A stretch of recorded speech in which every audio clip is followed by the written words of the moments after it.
ஆக்சுவலாக பார்த்தீங்கன்னா, நான் வந்து 2014 பிஇ படிச்சுட்டு இருந்தப்பயே வந்து இந்த உலகத்தை மாற்றணும் அப்படின்னு நினச்சேன். ஏன்னா அ இந்த மாடர்னைசேஷன்னு சொல்லி நம்ம வந்து உலகத்தை அழிச்சிக்கிட்டு இருக்கோம். பார்த்தீங்கன்னா, இப்போ வந்து குளோபல் வார்மிங்காக இருக்கட்டும், ட்ரீஸ் எல்லாத்தையுமே அழிச்சிட்டோம். 85% அனிமல்ஸ் அழிஞ்சிட்டு போச்சு. இப்போ மக்களும் அழிய போகிறாங்க. மக்களும் கடன் பிரச்சனையிலேருந்து, அதாவது இந்த கவர்மெண்ட் சிஸ்டத்தால் மக்களுக்கும் யூஸ் கிடையாது. அதாவது இந்த கவர்மெண்ட்டால் எதுக்குமே யூஸ் கிடையாது. அதாவது இது வந்து ஒரு வகையில் எதுக்காவது மக்களுக்கு யூஸ் ஆகுதான்னா இல்லை. ஏன்னா இந்த கவர்மெண்ட்டால் எல்லாருமே வந்து அரசியல்வாதிங்க, பிஸ்னஸ்ஸு, இந்த தப்பானவங்க, இலுமினாட்டி, ஜூஸு, பேங்கிங் எலைட்ஸு, இவங்க தான் வளர்ந்துக்கிட்டே இருக்காங்களே தவிர நம்ம வந்து ஏழை ஆகிட்டே இருக்கோம். விலைவாசி ஏறிக்கிட்டே இருக்குது, வேலை எங்கே பார்த்தாலும் கிடைக்கல, ஏஐ வந்துருச்சு, ஏகப்பட்ட பிரச்சனை இருக்குது இதுக்கு பின்னாடி. கரப்ஷனாக இருக்கட்டும், அதே மாதிரி நீங்கள் போலீஸ் ஸ்டேஷனே போனால் கூட போலீஸுமே வந்து அவங்களோட கைக்கூலி தான். இப்போ அவங்க சொல்கிறத கேட்குற ஆளுங்களே எங்கள் ஹையான போஸ்ட்டில் வச்சுட்டு அவங்க சொல்கிறத தான் செய்ய விடுவாங்களே தவிர நம்மளை வந்து எங்கேயுமே நம்ம நியாயமே கிடைக்கல. நீங்கள் வேணால் இந்தியாவில் பார்த்தீங்கன்னா இது வரைக்கும் எத்தனையோ கோடி கேஸ் வந்து பெண்டிங்கில் இருக்குது. யாருக்குமே வந்து தண்டனைங்கிறது வந்து தாமதமாக வழங்கப்பட்ட நீதிங்கிறது வந்து அதுவே வந்து தப்பு அப்படின்னு தான் சொல்கிறாங்க. அதுவே வந்து அது ஒரு தப்பான விஷயம் அப்படின்னு சொல்கிறாங்க. உடனே நீதி கிடைக்கணும். ஆனால் நம்ம இப்போ ஒரு கேஸ் ஃபைல் பண்ணோம் அப்படின்னா, இல்லை போலீஸ் ஸ்டேஷனே போனாலும் அலைய விடுவாங்க. கேஸே போட்டு அந்த கேஸ் அதுக்கு தீர்ப்பு வரத்துக்கு 15 வருஷம் ஆகும். இந்த மாதிரி அதே மாதிரி இப்போ யாரோ ஒருத்தவங்க வந்து குத்திட்டு கொலை பண்ணுறாங்கன்னா அதுக்கு சரண்டராக ஒரு ஆள் இருக்கானுங்க. அவனுங்களும் பணம் தான் தேவை எல்லாருக்குமே. அப்படியே அவனுங்க வந்தாலும் அவனுங்களுக்கு தண்டனை வந்து அதிகமாக கொடுத்தா மட்டும்தான் தப்பு பண்ணக்கூடாதுன்னு தோணும். நம்ம வந்து தப்பு பண்ணுறவனுக்கு 3 வேளை சோறு போட்டு அவனை ஒரு இடத்துல உட்கார வச்சு அவனுக்கு ஜெயில் வந்து பண்ணவே கூடாது. ஆக்சுவலாக உடனே தண்டனை கொடுக்கணும். எங்கள் அரபு கண்ட்ரீஸில் இருக்க மாதிரி, அரபு கண்ட்ரீஸ்லலாம் உடனே நிற்க வச்சு அறுத்துருவானுங்க. அது வந்து ரேப் கேஸாக இருக்கட்டும், எதுவாக இருந்தாலும். அதனால தான் அங்கெல்லாம் வந்து தப்பு நடக்க மாட்டேங்குது, எல்லாம் பயப்படுறாங்க. இங்கே அப்படி கிடையாது. இப்போ நிறைய பேர் இந்த தப்பு பண்ணிவிட்டு மற்றவங்கள வந்து பணம் கொடுத்தா யாராவது சரண்டர் ஆகலாம் ஆள் இருக்குது. இது எல்லாத்தையும் காரணம் என்ன அப்படின்னா, அவங்களுக்குலாம் வந்து பணம் சம்பாதிக்க தெரியல. ஒன்று நல்லா படித்து மூளை உள்ளவனாக இருந்தான் அப்படின்னா அவன் வந்து கார்ப்பரேட் கம்பெனிக்கு போயிடுவான். கார்ப்பரேட் கம்பெனியில் போயிட்டு வேலைக்கு போயிடுவான். அவனுக்கு இப்போ படிக்காத முட்டாளாக இருந்தான்னா கவர்மெண்ட்டில் இல்லை கூலி வேலைக்கு இப்படி தான் போகணும். ஸோ இந்த கவர்மெண்ட்டு, கார்ப்பரேட் இது எல்லாத்துலேயுமே வந்து இலுமினாட்டிஸோட ஆளுங்க இருக்காங்க. எங்கே பார்த்தாலுமே இருக்காங்க. அவங்களுக்கு எல்லா ஊர்லேயுமே இருக்கானுங்க. எப்படின்னா ஜூஸுங்கிறவங்க வந்து ஏலியன் பிளட் ரேஸ். அவங்க தான் இலுமினாட்டி பிளட் லைன், அந்த 13 ட்ரைப்ஸ் ஆஃப் இஸ்ரேல்.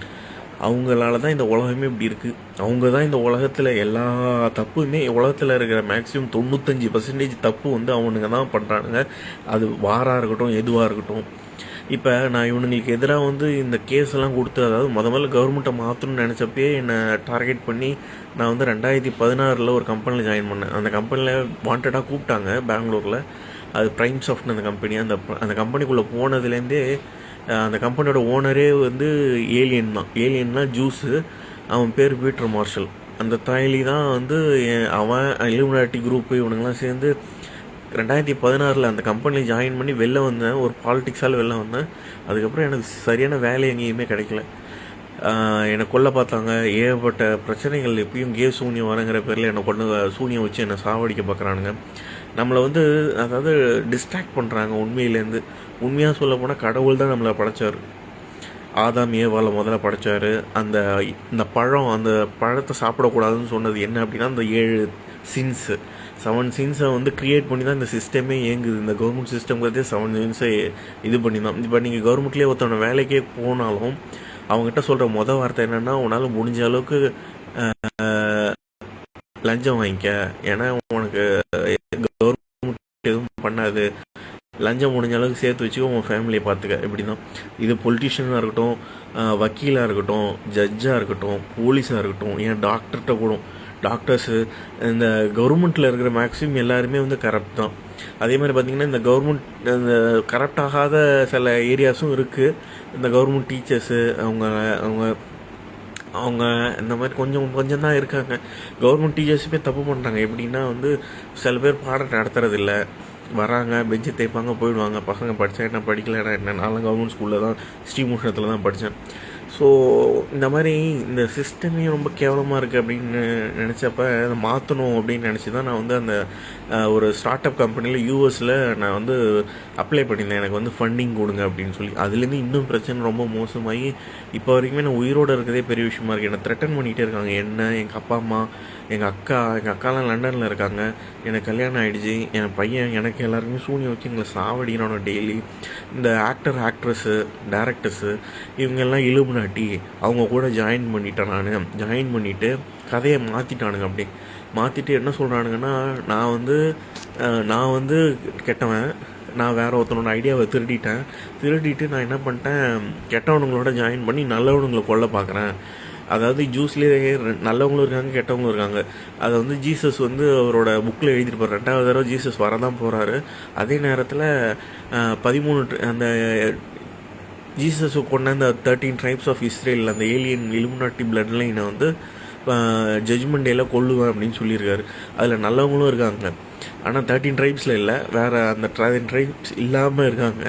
13 ட்ரைப்ஸ்க்கு மேலே கூட இருக்கலாம். அவங்களெல்லாம் வந்து நான் வந்து கெட்டவங்களை வந்து ஜாயின் பண்ணிவிட்டு, இலுமினாட்டியை நானும் ஜாயின் பண்ணிவிட்டு நல்லவங்களை கொல்றதுக்கு நான் ட்ரை பண்ணுறேன். நான் தான் வந்து இலுமினாட்டியோட ஹெட்டு அப்படின்னு சொல்லி ஒரு இது சொன்னானுங்க. அதுக்கப்புறம் என்ன சொன்னானுங்க, அந்த 13 ட்ரைப்ஸில் வந்து 4-5 ட்ரைப்ஸ் எக்ஸ்ட்ரா ட்ரைப்ஸ் இருக்குது. அதில் ஒரு ட்ரைப்ஸ் வந்து இந்தியாவுக்கு வந்துருச்சு. இந்தியாவில் தமிழ்நாட்டில் பிள்ளை கம்யூனிட்டி தான் வந்து அந்த 14th ட்ரைபு இல்லை 15th ட்ரைபு. அவங்களும் இலுமினாட்டி தான். அவங்கெல்லாம் வந்து எல்லாருமே பணக்காரங்க. அந்த பிள்ளை கம்யூனிட்டி ஏலியன் அப்படின்னு சொல்லி கிளப்பி விட்டானோ. ஏலியன்ஸ், அதாவது இந்த ஏலியன்ஸ் இருக்காங்கள்ல, இவங்களை வந்து எப்படி கண்டுபிடிக்கலாம் அப்படின்னா, அவங்களோட ஹார்ட்டு நடுவில் இருக்கும். அதே மாதிரி அவங்களோட பிளட் டைப் வேறு. நம்மள மாதிரி A positive, B positive, O negative, O positive இந்த மாதிரி இருக்காது. அவங்களோட பிளட் டைப்பே வேறு. ஸோ இந்த 2 விஷயத்த வந்து நான் சொல்லிட்டேன். நீங்கள் வேணால் எப்போ வேணாலும் செக் பண்ணுங்கள், நான் ஏலியன் கிடையாது. அதனால தான் இந்த சீக்ரெட்டை, ஏலியனை பற்றின சீக்ரெட்டே இதுதான். அவங்களோட பிளட் டைப் வேறு, அது ஹியூமன் மாதிரி கிடையாது. அதே மாதிரி அவங்களோட ஹார்ட் வந்து நடுவில் இருக்கும். நம்மளோட ஹார்ட்டு இந்தாண்ட பக்கம் இருக்கும், அவங்களோட ஹார்ட் இங்கே இருக்கும். ஸோ இதெல்லாம் நான் சொன்ன உடனே அவனுங்க என்ன சொல்லிட்டானுங்க, நான் பிளாஸ்டிக் சர்ஜரி பண்ணி, நான் ஒரு ஏலியனு, நான் பிளாஸ்டிக் சர்ஜரி பண்ணிவிட்டு வேறு ஒரு ஹியூமனை வச்சு ஏதோ பண்ணிகிட்ருக்கேன் அப்படின்னு சொல்லிட்டானுங்க. இந்த மாதிரி கதையை மாற்றிக்கிட்டே இருக்கானுங்களே தவிர அவனுங்க ஒத்துக்க மாட்டேங்கிறானுங்க. அவனுங்க தான் அவனுங்க ஒரு 9. அவனுங்க இந்த இன்டர்நெட்டுன்னு ஒன்று கண்டுபிடிச்சதே எப்படின்னா, எதுக்குன்னா ட்ராக் பண்ணுறதுக்கு தான் எல்லாரையுமே. இது வந்து செர்னில் தான் கண்டுபிடிச்சாங்க, CERN. செர்னில் கூட பார்த்தீங்கன்னா இந்த உலகம் ரொம்ப மோசமாக இப்போ ரொம்ப கிளைமேட் டேமேஜ் ஆகினது காரணமே என்ன அப்படின்னா, அதான் CERN செர்னில் வந்து பார்த்தீங்கன்னா அந்த எலக்ட்ரான் கொலைடர் வந்து காட் பார்ட்டிகளை கண்டுபிடிக்கிறேன்னு சொல்லி அவனுங்க இல்லீகலாக ஏகப்பட்ட இது பண்ணிகிட்ருக்கானுங்க. அதை வந்து அந்த பார்ட்டிகளில் சுத்த விட்டு காட் பார்ட்டிகள் கண்டுபிடிக்கிறேன்னு சொல்லி அவனுங்களாம் கண்டுபிடிக்க முடியல. அதை இன்னும் இயக்கிக்கிட்டே இருக்கானுங்க. அதை இயக்க பூமி சூடாகிக்கிட்டே இருக்குது. அது மட்டும் இல்லை, மரத்தை வெட்டுறது, காரு, இந்த CO2வோட நிறைய இது வந்துக்கிட்டு இருக்கிறது, இது எல்லாத்துக்குமே காரணமே இவனுங்க தான். இந்த சிஸ்டத்தை மாற்றவும் விட மாட்டேங்கிறானுங்க. ஸோ நீங்கள் முடிஞ்ச அளவுக்கு எனக்கு ஹெல்ப் பண்ணுங்கள். நானும் ஒரு தமிழ்நாட்டுக்காரன் தான், நான் ஸ்ரீமுஷ்ணம். என்னை வந்து நிறைய பேருக்கு தெரியும், என் கூட படித்தவங்களுக்கு தெரியும். ஆனால் அவங்களும் இப்போ பணம் வாங்கிட்டு தான் என்னையும் என் குடும்பத்தையும் போட்டு தள்ளத்துக்காக பண்ணிகிட்டு இருக்காங்க.